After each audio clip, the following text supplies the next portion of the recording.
Good evening. I'm going to do a quick version of God and Men.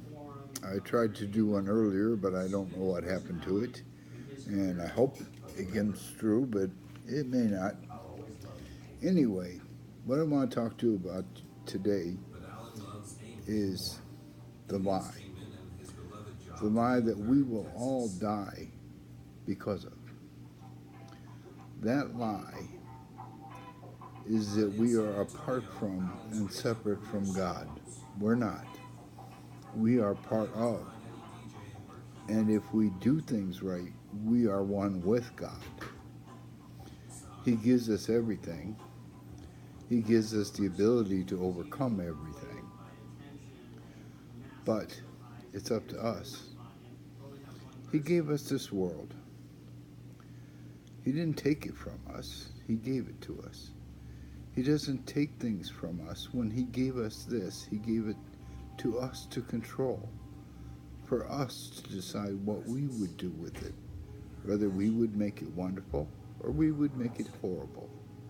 We seem to have chosen to make it horrible.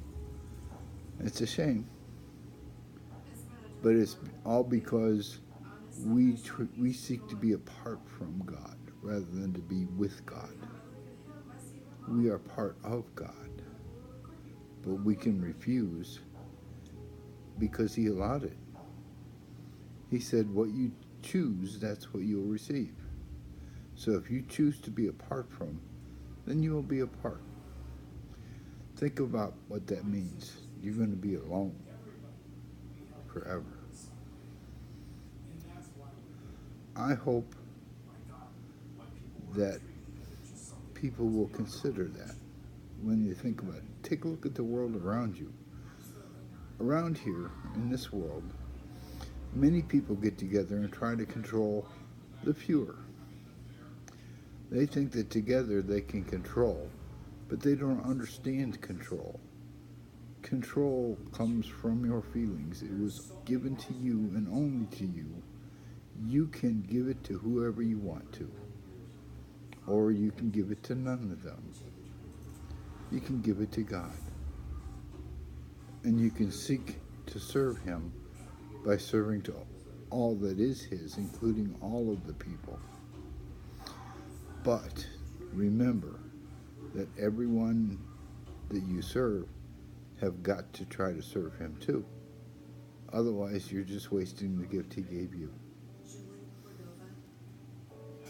Um, be true to your heart. Listen to your heart. It tells you a lot of things. I know we have this world to contend with, and that means we have to contend with other people. And the other people may or may not have our best interest or even their best interest at heart. Unfortunately, so many today don't seem to have anybody's best interest at heart. They just want to have their way, whether or not their way is going to help anyone. So be true to your heart. Listen to it. It's given to you for that reason, so that you can hopefully learn to raise the value of life and enjoy it more. Make the gift worth more. God gave it to you. He wants you to make it worth more.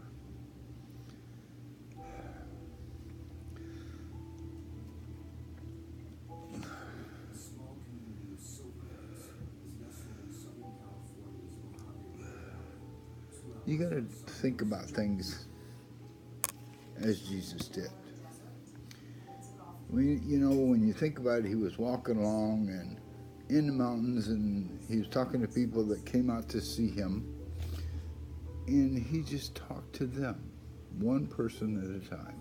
Yes, there were groups there, but He answered their questions. He dealt with them. That's what I'm trying to do through this. I don't want to deal with churches. I don't want to deal with temples or synagogues. I want to deal with God's children, one at a time, just like God. He wants to deal with you one at a time. He wants your heart. He wants to love you, to comfort you, to provide for you. All I'm asking you to do is to try to do that for each other. Think about that in your life. How many lives are you going to touch today or tomorrow? How can you make that interaction worth more? That's what really counts.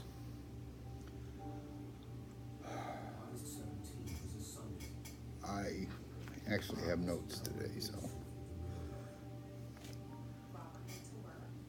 that's the way Jesus did things.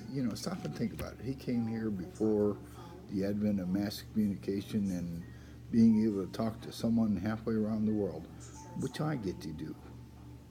I mean, I have people that listen to this in England, in the United Kingdom, in the Philippines. It's all wonderful. It's a gift that I've been given, thank God, so that I can reach and help people. But that's not what Jesus had. And he had to deal one person at a time. And you think, can you change the world that way? I'd say he did. Granted, there's a lot of misunderstanding and a lot of misrepresentation. But he changed the world. How are you going to change it? How can you make that difference?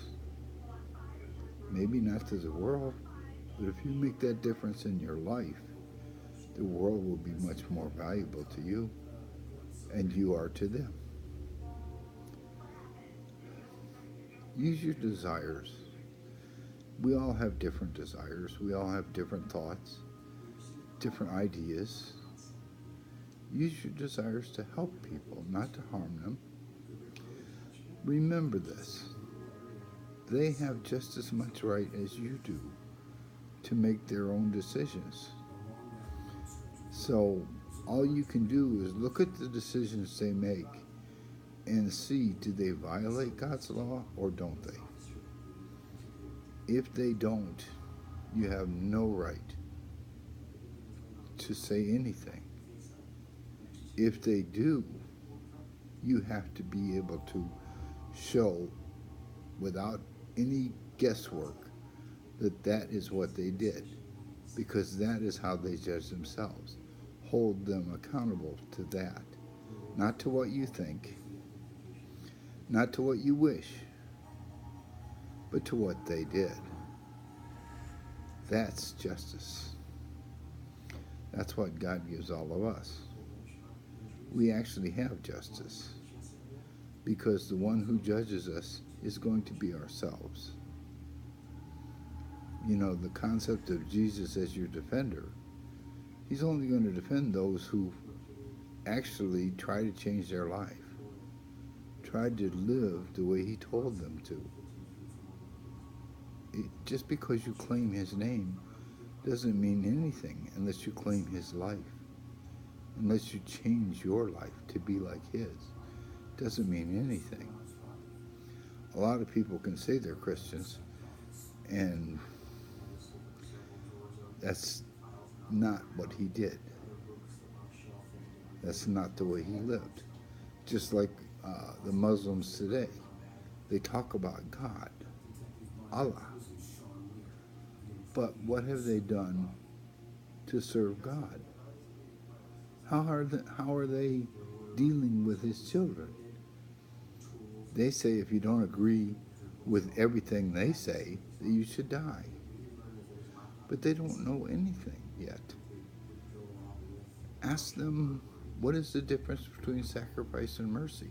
They would have no concept, because they have no concept of value. Value is what God gave us. He gave us that when he gave us the right to choose. He gave us that when we gave us values. He gave us feelings. That's where value came from. So try to conform yourself to allow people to judge themselves. Don't judge them. Hold them accountable to how they judge themselves. That's what God's going to do. And all those who think that Jesus is going to save them because they lived a terrible life and decided to continue living it, but they knew that if they claimed Jesus, they'd be off the hook. Well, those people are going to lose because he's going to say, I don't know you. You didn't try to change. You didn't try. You misused my Father's children. Why do you think I will know you? That's what's really going to happen.